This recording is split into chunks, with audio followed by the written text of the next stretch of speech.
Hello. Okay, I just finished listening to Atomic Habits by James Clear on Audible. I listen to a lot of stuff on Audible now, and it's really good. Atomic Habits is about how to change bad habits and build better ones, and it starts off with a message that I really like, which is, motivation, discipline, willpower are basically useless. People think that you need discipline and you need willpower. You do, to build a much better life. But actually what it comes down to is your life depends on the habits that you perform. So it starts off with a bit of a, why we have habits, why habits are useful, why they're essential really. But then it goes on about how to build habits, and it's very simple to understand. It's really straightforward, and he talks about lots of different techniques. There's no, it's very to the point.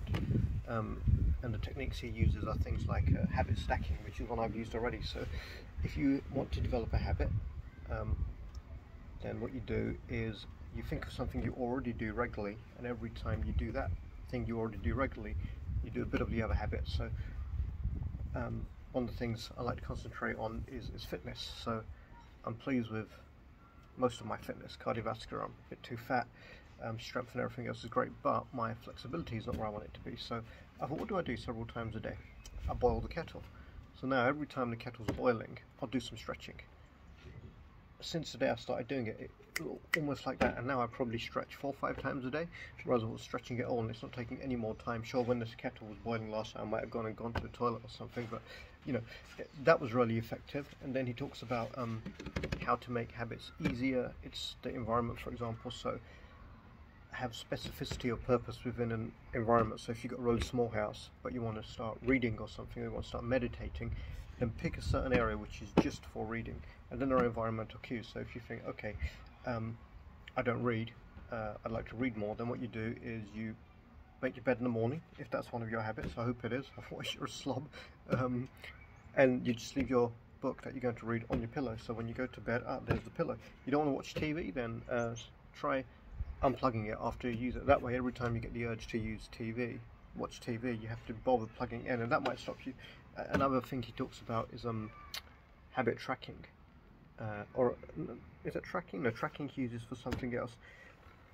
Basically, a habit journal. So write down the things you do every day. So I wake up, I turn my alarm off, or I hit snooze. I get up, I brush my teeth, and then once you've done that for a day or two, then all you do is the things that are good. Okay, some are inevitable. You have to wake up, you have to brush it. Well, I hope you have to brush your teeth. But there are other things that will come up which are habits. If you think it's a good habit, put a tick next to it. Or he said a smiley face. No, he said a plus. If it's a bad habit, put a minus sign next to it. And if it's a habit that is neutral, for example, brushing your teeth, is necessary. It's not going to make a massive change to your life, except if you stop doing it, then you put an equal sign. Because most people don't have awareness of their habits, so it's important to become aware. Really good book. Not a topic I'm madly passionate about, but definitely a useful topic. So I say not a topic I'm madly passionate about, because there are some books I've read and I'll go on and on, I'll ramble, I'll think, oh my god, I've talked for 10 minutes. This is 3 minutes 27 seconds. Is it a good book? Yes. Is it worth reading? Yes. Does it work? Yes, I think so. I'm probably already more flexible than I was three days ago. And also it's similar to this book I reviewed recently called The Compound Effect, where little things you do again and again, they compound over time, they make a huge difference. So, for example, if you get into the habit of just taking £50 a week from your paycheck and putting it into a savings account, so it becomes a habit, and after the end of 20 years, you've got all this money lying there, £2.5 grand times 20, £50 a week is £2.5 grand. So you'd have, 50 grand lying there that you wouldn't have had otherwise, assuming nothing has been added to that through interest or anything. It's really good. One of the other things he talks about is decide what you want to do. So I want to work out 5 times a week, but you think, oh shit, that's too tough, I'm never going to do it. It's similar to what Jordan Peterson says in his book. Decide where you want to go, think of an action you can do to get there, and then ask yourself seriously, can I actually do this action? Will I do this action? And if it seems too difficult, pick another one that you can do, you believe you can do, and then write down a reward for doing it. So for example, mine is just something I've been working on for about 2.5 years. Oh my god, that long. And I said I'll get it finished this month in September, and my reward is to go and buy a tub of tiramisu and eat it all by myself. Yeah. But if I had to get it finished this week, I would have thought, no, there's no way I can do that. But can I get it finished this month? I think I can. And actually, since making that decision, I've made more progress on it in these last couple of weeks than I had in ages. So that seems to work, but that's not James Clear, that's Jordan Peterson. But similar themes covered within the book. So the thing with these Audible books is I can't actually show the book, can I? So it's Atomic Habits by James Clear. Very good, very useful, easy to read or listen to.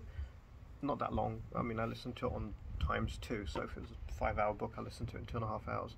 Because I find most people, when they're on Audible, they speak too damn slow and it's really boring. Which is why reading is preferable, because you can take in more words than you can actually speak and still understand them, because you can't speak that fast. Good book, listen to it, read by the author, or written by the author if you're just going to read it, and there's lots of resources he refers to on his other site, on his site, James Clear, or Atomic Habits /this/media/that. Yeah, nothing to lose by reading it. Good book, useful book. The suggested things in it work. I've tried a couple of them. I'll probably go back and read it or listen to it again. I'm coming across more and more books like that which seem like they're worth reading again, which is nice. Or maybe there's so much stuff out there. You read it and you think, what is this bollocks? You know, I mean, the popular books now, the ones that sell so well, the fiction books, basically write something stupid with snot and piss and farts in it, and hey, you've got a bestseller. It's such crap. But anyway, or you know, it's written by a celebrity, or it's not actually written by the celebrity. They get the ghostwriter, maybe someone like Will Sorter to write for them. They stick the celebrity on the front, and all these idiots go out and buy them. Anyway, hope you enjoyed the review. Good book. I keep giving things really high scores, don't I? Anyway, it's good. I'll give it a 7 out of 10, maybe an 8 out of 10. There you go. Hope that's useful.